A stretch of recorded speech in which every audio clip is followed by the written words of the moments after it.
Well, hello, my lovelies. It's Murky Meg here.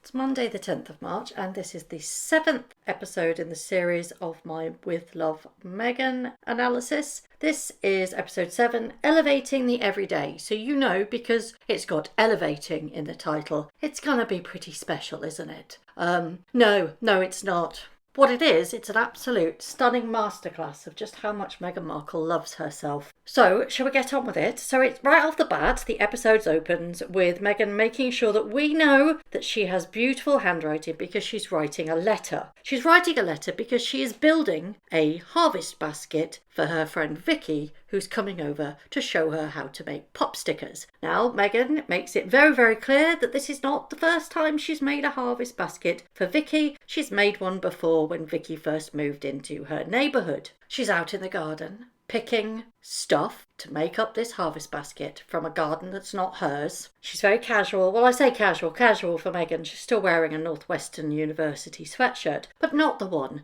where she cosplayed Diana in. If you'd like to see that video, it's in the top right hand corner. I've popped a link up there. She really is quite a crazy lady. Quite hilariously, she says that along with picking all these vegetables, she's going to pick some lavender, but she makes sure that she informs us that she's going to tie a bow around it so that people don't know to eat the lavender. I think most of us know not to eat lavender, to be quite honest, Meghan. She says we're not trying to create a harvest basket for one meal, we're trying to create moments that people can pick from, and then each time they do, they know that they will feel thought of. She's not going to put just edible things in there either. No. She's picking leaves from the tree to give it a little bit more texture and colour, which doesn't make sense because you can't eat the leaves, but she's just told us that she's going to tie the lavender so you don't eat it. So surely you'd do the same with the leaves, wouldn't you, Meghan? She says, what you're trying to do is share what you have, and we don't all have a garden like this. I fully recognise that. I didn't grow up with a garden like this. But if you have a farmer's market,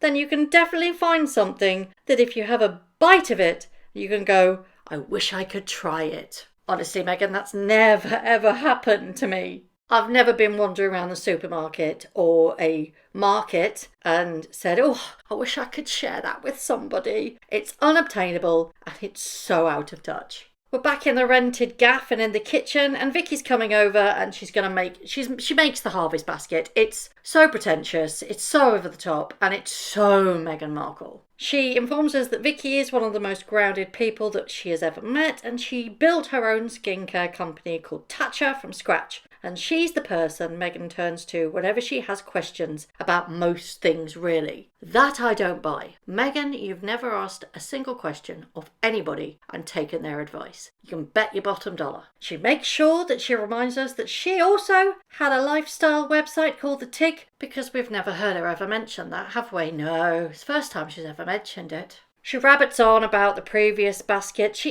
even has to show us the previous basket by putting a picture of it. Vicky's coming over, like I said, to make pop stickers, and not content with just that, she is also going to ask Vicky for some tips and tricks and skincare. Honestly, later on when they do this, it is utterly hilarious, and you'll find out why. Again, I find it extremely doubtful that Meghan will take advice from anybody, so this all seems very orchestrated and fake. It's kind of like, well, you come on my show and I'll help you plug your products. And this goes to show me that most of Meghan Markle's relationships are actually transactional relationships. She then tells us how to organise and layer a harvest basket. I feel like a toddler at this point. She's put some eggs from her gals in the basket, and she says that they're laid with love and handled with care, and the egg box actually has Archie's chick in stamped on it or printed on it. I mean, that's lovely for Archie, but why on earth would you? It's so tacky. We are now back in the kitchen, and she announces that before Vicky gets here, we're going to have an offering. So she's brought some of her favourite croissants, and apparently Vicky loves coffee and she likes it very sweet with her creamer. So Meghan Markle, not content with just buying some creamer, she's going to make some creamer, and she says that when she often goes to Vicky's house, creamer is always offered, and Meghan Markle, she doesn't like creamer, it's just too sweet. She's very insistent on that. Well, I assume she's talking about the creamer because she doesn't actually make it very clear. It does also seem like she's talking about coffee, but she can't be talking about coffee because she has drunk coffee numerous times in other episodes and loved it and gushed about it. And she also owns she's an investor of a coffee brand, and that wouldn't be good business, would it, if you say you don't like coffee and you're an investor for a coffee business. So I think she's talking about the creamer, and she's mentioned several times in previous episodes she doesn't really do sweet things, and she almost shames her friend for liking sweet things. Anyway, we're making creamer, and she puts half and half into a saucepan, and apparently we're going to heat it low and slow. She adds condensed milk and laughs, "Oh, custard coffee!" and then adds some vanilla bean paste, and then whisks it with a hand whisk. Preserves are back, ladies and gents. The preserves are back. And she says it's always nice to decant your condiments onto the table. You don't need to have a large jar sitting in the middle of a beautiful tablescape. And she says it's all about how you can take something that's every day and elevate it just a little bit. Cha-ching! So let me get this straight. To elevate your jam/preserve, you just put it into a bowl. Genius, Meghan. Absolute genius. She then says she's going to elevate the croissants by adding strawberries to the platter. And this is the best bit. Honestly, it's the best bit. The crew have to remind her that her milk's about to boil over, and she does this, "But don't worry. It's not scalded, it's not burnt," and she says it's a beautiful pillow of creamy goodness. Yeah, there's a rude joke in there somewhere. Pillowy goodness. Please give me strength. The one thing that I've noticed over watching these 7 episodes is that Meghan Markle really doesn't like it when the spotlight isn't on her. And you can tell this by the faces that she makes. When somebody else is in the limelight, her face says it all. It's almost as if she's glaring at them. Her guard drops, her mask drops, and it's quite noticeable. Of course, the conversation always gets drawn back to Meghan Markle, and in those moments her face is very animated, it's very gleeful. You could see the glint in her eye. But when somebody else is talking about either their accomplishments or what they're doing or how they do something, her face says it all. It's an absolute picture. How many times, especially in this particular episode, because she's speaking with somebody that's extremely successful, how her mask drops so many times.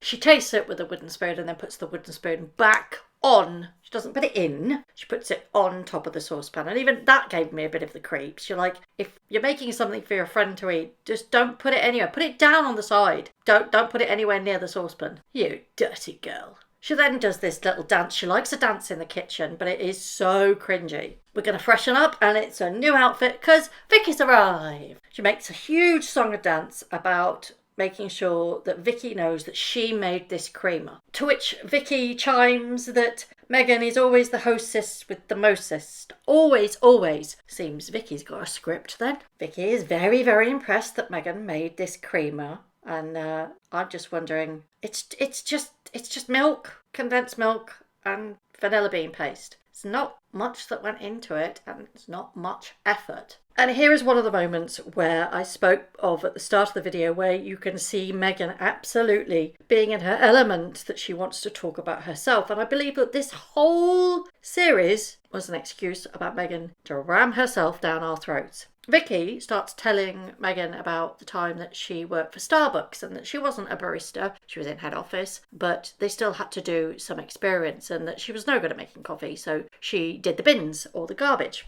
And this is where Meghan takes over. She then goes on this absolute rant about herself when she was doing 2 majors, that she decided that she wanted to go and work in a bar in Chicago. She gets really, really giddy with glee, telling this story, how she just said, well, I'll go to Chicago and make extra money and I'll be the Coke girl. And they were like, oh no, you could be a cocktail waitress. And the guy at the bar, it was really, really loud, and he said, hey, do you have a martini? And I was like, I don't know what he's saying. I think he's from Texas and he's asked for a cowboy rum martini. And they were like, we don't do that. So she goes back, she's like, go back to the man. And I say, we don't have that. And he was like, what, you don't have Kettle One martini? And I was like, I don't know. And then I had to go back to being the coach girl. And this is just another excuse for Meghan Markle to speak about herself. Yet nobody asked for the story. Nobody really cared about the story. Yet we were forced to hear the story because Meghan Markle thinks that we should know that that's an interesting fact in her life. I mean, at least Vicky's story had something to do with coffee. Meghan's story had nothing to do with coffee because it was always about Meghan. They make this big song and dance about the first time Vicky came to Meghan's house and made pop stickers for Meghan. And of course, right on cue, sticking to the script, she says that you gave me this beautiful cornucopia. And Meghan squeals, it's almost as if you knew where you were coming. And then presents Vicky with this humongous harvest basket. And of course, gosh, oh my God, you're an amazing, blah, blah, blah, blah. While they eat the croissants and the preserves and drink coffee. There's this whole palaver of Vicky saying that she went to ask her mum for the pop sticker recipe, and her mum said, no, I don't write recipes down. And then she went and found an old cookbook and produces this little bit of paper where Vicky seems to have written down the recipe when she was younger. This seems all very forced, and I can only assume the reason why this has actually been done, sticking with the script, is to force the fact of a cookbook. Because, again, it's been mentioned several times in previous episodes, and I predict in the near future there will be a cookbook, or a cookbook/lifestyle book. It's time to cook the pop stickers, and I'm not going to go into detail because, quite frankly, it's quite boring. But there is a hilarious moment where, remember, Vicky's here to teach Meghan how to make pop stickers. And they're putting all the ingredients into a bowl, and Vicky says that we need 2 tablespoons of oil. And she said, oh, I'm just going to eyeball it. The look Meghan gives her. And she says, no. And she interrupts, and she gets quite a stern face and says, you're going to need more than that. And then the top falls off the oil. There's lots of laughter, and Meghan says, oh yeah, I think that's pretty good now. And it just seems, it's weird because Vicky's come over to show Meghan how to make these, and Meghan's telling her what to do. Right on script, Vicky says that I love coming to your place to eat because you always make it feel like a home and a community. Well, a home, I get, a home is a home. You invite somebody to your home, it's their home. But a community? What? Huh? They make a big song and dance about not having to make the dumpling wrappers. And Meghan again brings it round to herself and says, I love the fact that you're telling me that I don't need to make the dumpling wrappers, because I always talk about just because you can't do everything, it doesn't mean that you don't want to do something. And something is where that love can come in. They reassure themselves that they're both working mums and that you need to be compassionate with yourself and say one can only do so much this week. This is them trying to be relatable. This is Meghan trying to be relatable, that she's a working mum. The fact that she has nannies, cooks, gardeners, housekeepers, blah, blah, blah. But you can relate to her, everybody. You can relate to her. She's just like one of us. And this is a laugh out loud moment. So they're chatting about Vicky's business and how it started. And once again, Meghan Markle brings it round to herself and says that Vicky taught her that if you break something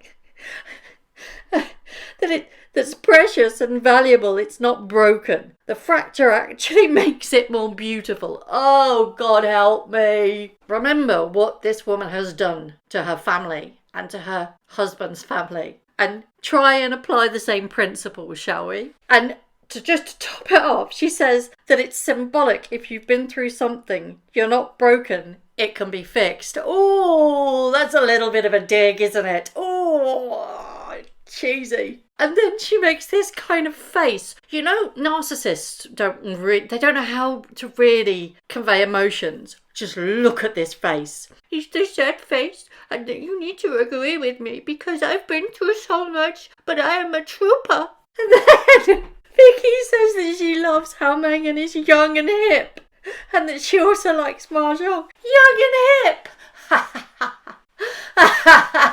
Meghan is neither young nor hip, I can assure you. Guess what, peeps? It's time to cook the pop stickers, and it's champagne time. Pop! Cheers! Vicky gushes, oh my God, you're so fun. Yeah, she's also an alcoholic, or who's coming across as an alcoholic, Vicky. Anyway, they cook the pop stickers, blah, blah, blah. They use a pan I'm not going to pronounce. They didn't use that brand. They didn't use it. Flashback to Meghan making chili oil. And I'm not even going to go into detail about this because, quite frankly, it's boring. Except that she gushes And it's a light bulb moment that she uses tamarind powder in her chili oil. It's not a revelation. I use tamarind quite a bit. To be honest, it's a really boring, bland chili oil, but surprisingly, she doesn't add any of her own honey in it. Personally, if I make chili oil, I add honey. Anyway, we're back to the present, and the pop stickers are pop sticking, and they make another dipping sauce. And that's finally time to flip those pop stickers. And cringe. Meghan takes a too heavy plate. If you're going to flip something, make sure that you can at least handle both the containers, that's what you're cooking in, and also the plate, so you could make a seamless motion to flip it over. No, Meghan has chosen a too heavier round plate to flop it over, and it just goes everywhere. Lots of funny faces, trying to seem relatable. Oh my god, we make mistakes too, isn't it funny? Hilarity, lots of giggling like school children. And I think that this was saved in, or not re-edited, because she's trying to make it seem like she's not perfect, when in fact this whole series of the previous 6 episodes, she has painted herself with pride of how perfect she is. So they eat the pop stickers and guzzle champagne. Now it's time to go out in the garden. It's time for those tips and tricks that Meghan wanted for skincare. She says to Vicky that she didn't just lure her here to make pop stickers, she also wanted her to show her how to make a magical mask that you too can make, dear watcher, dear listener, out of the things that you will have in your kitchen. Remember, we're told that we should have these in our kitchen, so it's going to be very, very simple. Okay, so they're going to start with Machiko, which is a fine powder that you make mochi with. Now, I don't know about you, I don't have that in my kitchen. They add koji powder. I don't have that in my kitchen either. They add kombucha powder. I don't have that in my kitchen. Then they have green tea powder added, matcha powder.